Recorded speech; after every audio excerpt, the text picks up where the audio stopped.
Eu assisti Inside e eu fiquei com esse filme na minha cabeça desde então. Achei que eu precisava falar. Então vamos falar. O Bo Burnham, que eu não sei se é assim se pronuncia o nome dele, então eu vou chamá-lo de Bo. Afinal, esse é o nome dele. Parou de fazer stand-up, que é como ele fazia, em 2017, eu acho, por crises de ansiedade, de pânico que ele tava tendo, inclusive, nos palcos. E resolveu voltar logo quando? 2020. Mas aí com isso ele criou um projeto fucking genial que é o Inside, que nada mais é do que ele dentro de casa, durante a pandemia toda, mais de um ano.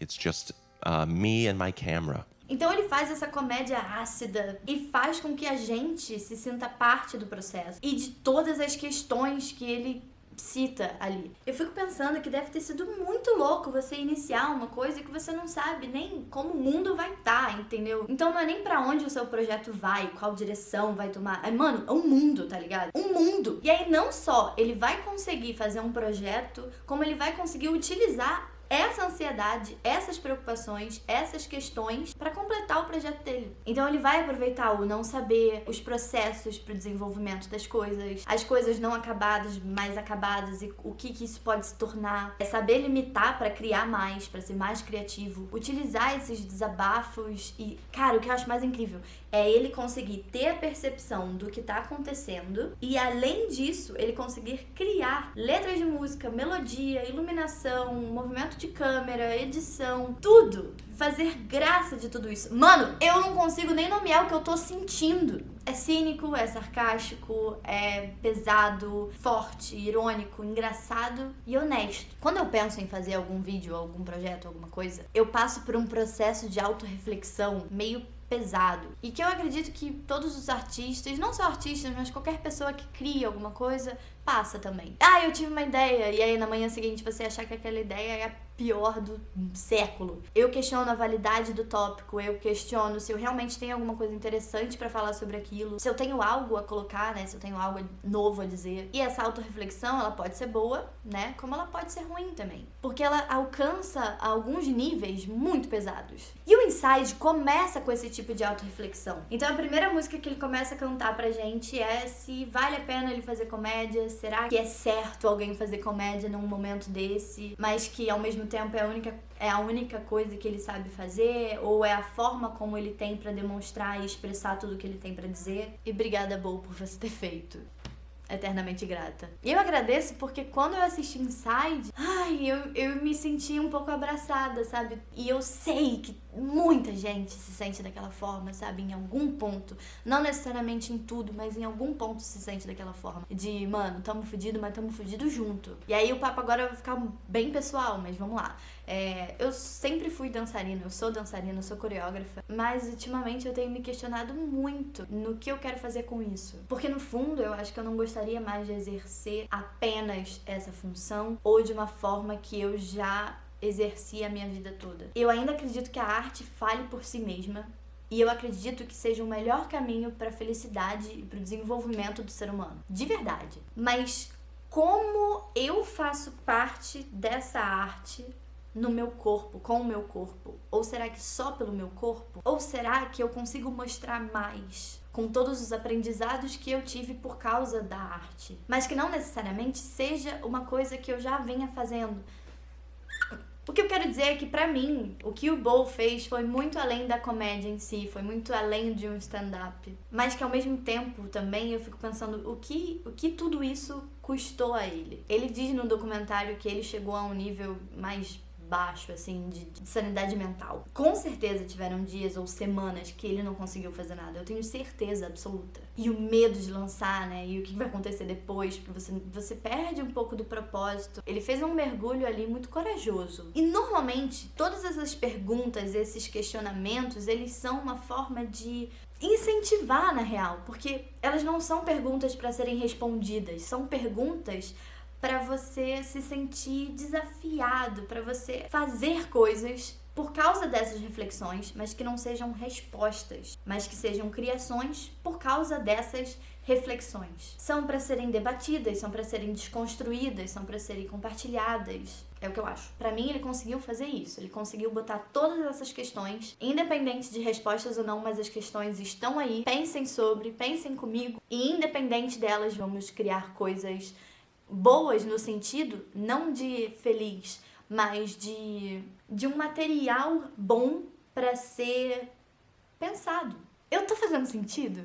Ele investiga essas ruminações existenciais, sabe? Ele vai mais fundo, cada vez mais. Quando você acha que não, ele vai mais um pouco. Cara, ele fala sobre uma experiência totalmente inédita que todo mundo passou, que foi ficar dentro de casa. Todo mundo sentiu alguma coisa que ele demonstrou nesse documentário. Ele explora a internet, ele explora problemas de saúde mental, depressão, ataque de pânico, ansiedade e a tensão de querer criar, produzir e dizer algo em um mundo que você se preocupa sobre o que o consumo excessivo disso tudo e a sobrecarga de informações estão fazendo com as pessoas e com o planeta. E ele faz tudo isso com uma cinematografia genial, que vai só reforçar cada vez mais todas essas ideias. Se você assistir o filme só pensando no visual dele, cara, é um ensaio da linguagem cinematográfica moderna. Quando ele fecha a tela pra fazer o FaceTime com a mãe dele, é quando ele abre mais um pouco pra falar sobre o feed do Instagram das mulheres brancas. Ele conseguiu entender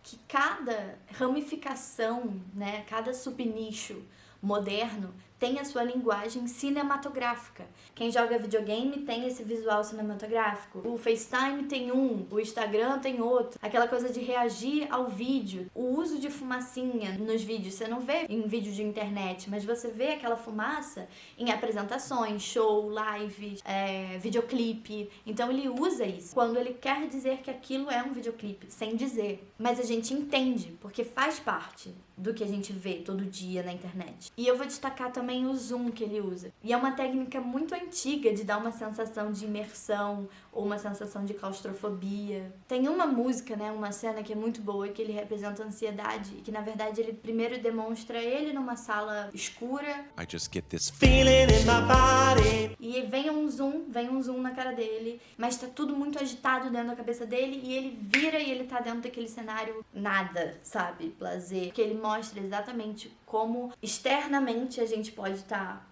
normal e internamente a gente tá nessa ansiedade, nesse ritmo acelerado, nessa loucura. E ele consegue dizer tudo isso com edição, iluminação, corte, representação e sendo bom. Mesma coisa, mas diferente na música da internet, quando ele usa o zoom pra você ficar hipnotizado no que ele tá falando, que é o que acontece com a internet. A gente fica hipnotizado, né? Você sai do mundo real. Mas é um zoom lento, é uma coisa tranquila, e quando a internet já possuiu você completamente, ele começa a fazer uns cortes muito mais agressivos, o zoom mais rápidos, pra te dar essa sensação de que você já tá preso, você não vai conseguir sair dali, e agora eu tô te mostrando o quão cruel eu sou, o quanto agressivo eu sou, e você não vai sair, e ha. E nesses dois exemplos de zoom, eles te mostram a mesma coisa. Tipo, moral da história, eles mostram o que é ficar preso dentro de alguma coisa, seja dentro do seu celular, seja dentro da sua própria cabeça. Um outro ponto técnico que eu gostaria de mencionar são essas quebras que ele dá. Dá pra ver que tem uma puta produção ali no meio rolando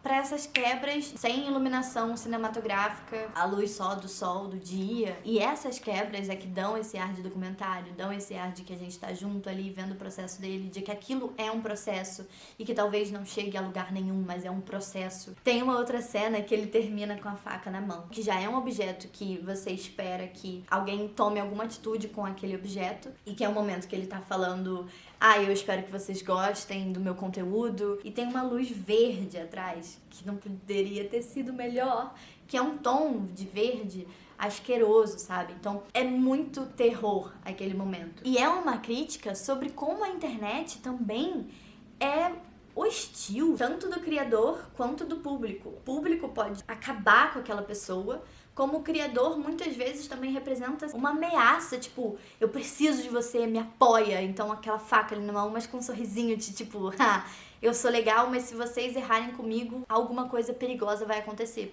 Pode acontecer comigo, pode acontecer com você, mas algo perigoso vai acontecer. E ele é uma das pessoas que fala diretamente sobre o impacto que causa a todos nós, mas que a maioria das pessoas não conseguem ainda falar na mídia popular. Inside é uma obra super pessoal, de uma experiência que o Bo teve, mas que ao mesmo tempo todos nós tivemos de alguma forma. A quarentena foi uma experiência confusa, prejudicial mentalmente, e que trancado a gente aumentou demais o nosso tempo nas mídias sociais. Então, o que eu sinto é que Inside tirou as palavras de dentro de mim e colocou numa tela. E eu ainda não sei explicar tudo que eu senti vendo isso. Eu sinto que partes desse documentário, elas são tão brutais que eu quase me sinto mal por estar vendo, sabe? É oportuno, é compreensível, é emocionante e deprimente, é experimental, mas acima de tudo é engraçado. E no final do dia é o que mais a gente poderia pedir, principalmente nós, brasileiros. A gente tá dentro da nossa mente. Vai ver Inside agora!